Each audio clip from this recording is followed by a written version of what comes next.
السلام علیکم ورحمۃ اللہ وبرکاتہ۔ محترم سامعین، آج ہم بات کریں گے کہ اسرائیل کی سازش کیا ہے۔ دوستو، ویڈیو شروع کرنے سے پہلے اگر چینل پہ نئے ہیں تو ہمارے یوٹیوب چینل کو لال بٹن پریس کر کے سبسکرائب ضرور کر دیں اور شیئر ضرور کریں۔ دوستو، رومیوں نے عیسائی مذہب قبول کرنے کے بعد یورپ اور شام میں یہودیوں پر زندگی تنگ کر دی تھی۔ انہیں دربدر کیا، ظلم کیے، ذلیل کر کے رکھا اور ان کا قتل کیا۔ جان بچانے اور چین سے جینے کے لیے یہودی ان علاقوں کی طرف رخ کرتے جہاں مسلمانوں کی حکومت ہوتی۔ رومیوں کی عیسائیت قبول کرنے کے بعد بیت المقدس سے یہودیوں کا نکالا گیا اور ان کی عبادت گاہیں تباہ کر دی گئی۔ اس کے بعد حضرت عمر رضی اللہ تعالی عنہ کے دور خلافت میں بیت المقدس کی فتح کے بعد یہودیوں کو شہر میں آنے جانے کی اجازت ملی۔ سن 15 ہجری اور 637 عیسوی میں بیت المقدس یعنی مسجد اقصی فتح ہونے کے بعد حضرت عمر بن خطاب رضی اللہ تعالی عنہ نے یہودیوں کو بیت المقدس یعنی مسجد اقصی کی زیارت کی اجازت دی، جبکہ اس سے پہلے عیسائیوں نے ان پر پابندی لگا رکھی تھی۔ عیسائیوں نے یہودیوں سے حد درجہ بغض کی وجہ سے اس چٹان جس کے اوپر قبط الصخرہ بنا ہوا ہے کو کچرے کے ڈھیر سے ڈھک دیا تھا، کیونکہ یہودی اس کو مقدس مانتے ہیں۔ اس چٹان کے اوپر سے کچرا امیر المومنین حضرت عمر رضی اللہ تعالی عنہ نے اپنے ہاتھ سے صاف کیا۔ مسلمانوں کے نزدیک اس کی اہمیت یہ ہے کہ رسول اللہ صلی اللہ علیہ وسلم کی معراج والی رات اس چٹان پر سے براق اور اوپر سے آسمانوں کو اڑا تھا۔ پھر جب بھی صلیبی جنگ کے بعد عیسائی بیت المقدس پر قابض ہوئے، یہودی جب مسجد اقصی پر قابض ہوئے، قبضہ کر لیے، تو مسلمانوں اور یہودیوں کا قتل عام کیا۔ سلطان صلاح الدین ایوبی کے بیت المقدس فتح کرنے کے بعد اور بعد میں طویل عرصہ تک سلطنت عثمانیہ کے زمانے میں یہودی قلیل تعداد میں رہے، لیکن عیسائی ظلم و ستم اور ذلت خواری والی زندگی سے بہتر حالت میں رہے۔ 19ویں صدی میں یورپ اور روس میں یہودیوں کے خلاف عیسائیوں میں شدید نفرت اور مظالم پھر سے ابھرے۔ ان حالات میں یہودیوں نے عیسائیوں کے ظلم سے تنگ آ کر نقل مکانی کی۔ جرمنی، مشرقی یورپ اور روس سے یہودی لاکھوں کی تعداد میں بے گھر ہو گئے۔ ان کی بڑی تعداد امریکہ، برطانیہ اور کچھ فلسطین میں آ گئے۔ اس دوران میں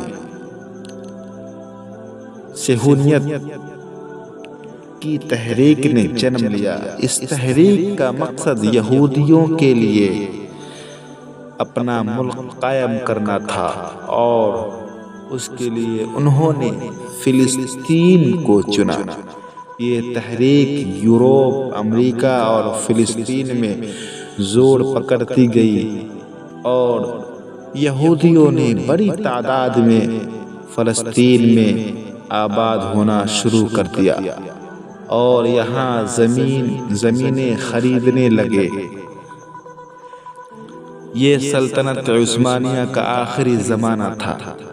پہلی جنگ جنگ عظیم 1914 عیسوی 1918 عیسوی میں سلطنت عثمانیہ نے جرمنی کا ساتھ دیا تھا، اور جب جرمنی ہار گیا تو برطانیہ نے سلطنت عثمانیہ کا شیرازہ بکھیر کر رکھ دیا، اور مختلف علاقے مختلف یورپی طاقتوں کے قبضے میں آ گئے۔ فلسطین پر برطانیہ کا قبضہ ہو گیا۔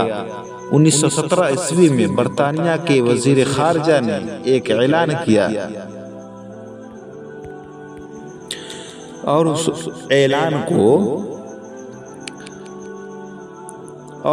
اعلان کو اعلان بلفور کہا جاتا ہے۔ اس میں کہا گیا کہ فلسطین میں برطانیہ آزاد یہودی ریاست قائم کرنے میں مدد کرے گا۔ برطانیہ نے ان کو وہاں آباد ہونے اور منظم کرنے میں مدد دی۔ جب فلسطین کے عرب مسلمانوں میں یہودیوں کے خلاف شدید رد عمل پیدا ہونے لگے اور دونوں کے درمیان میں شدید جھڑپیں ہونے لگے، تو برطانیہ نے فلسطین سے جانے کا فیصلہ کیا اور اقوام متحدہ سے اس علاقے کے مستقبل کے بارے میں فیصلہ کرنے کا کہا۔ اقوام متحدہ نے 1947 عیسوی میں فیصلہ دیا کہ فلسطین کو 2 ریاستوں میں تقسیم کر دیا جائے۔ مغربی علاقے جہاں یہودیوں کی اکثریت آباد تھی، وہاں یہودی اسرائیل کی ریاست قائم کر دی، اور مشرقی علاقہ میں فلسطینی عرب مسلمانوں کی ریاست قائم ہو جائے، جبکہ بیت المقدس مسجد اقصی اقوام متحدہ کے کنٹرول میں رہے۔ یہودیوں نے اسے فارمولے کو قبول کر لیا، جبکہ فلسطینی مسلمانوں اور عرب ممالک نے اپنے درمیان میں ایک یہودی ریاست کے قیام کو یکسر مسترد کر دیا۔ یہودیوں نے 14 مئی 1948 عیسوی کو اسرائیل کے قیام کا اعلان کیا، تو اسرائیل اور عرب ممالک کے درمیان میں جنگیں چھڑ گئی۔ یہ جنگیں 1967 عیسوی تک چلی۔ جنگ کے شروعات میں اسرائیل نے مغربی بیت المقدس پر قبضہ کر لیا اور فلسطین کے کچھ اور علاقے بھی اپنے قبضے میں لے لیے۔ بقیہ فلسطین کے مختلف علاقوں پر مصر، شام، لبنان اور مصر کا قبضہ ہو گیا۔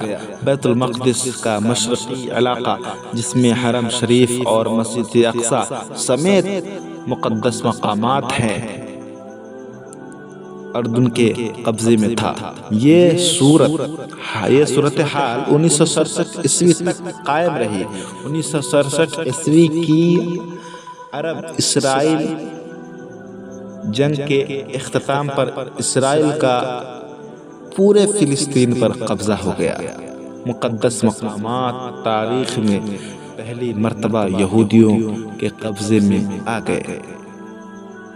دوستو، یہ تھی اسرائیل کے سازشیں، اسرائیل کی یہ شارٹ مضمون۔ دوستو، اسی طرح کے ویڈیوز سننے کے لیے، اسلامک ویڈیوز سننے کے لیے ہمارے یوٹیوب چینل کو لال بٹن پریس کر کے سبسکرائب ضرور کر دیں، اور ہمارے چینل کو آگے تک بڑھانے کے لیے ہمارا ہیلپ کریں۔ فیس بک پہ ہیں تو فالو شیئر ضرور کریں۔ السلام علیکم ورحمۃ اللہ۔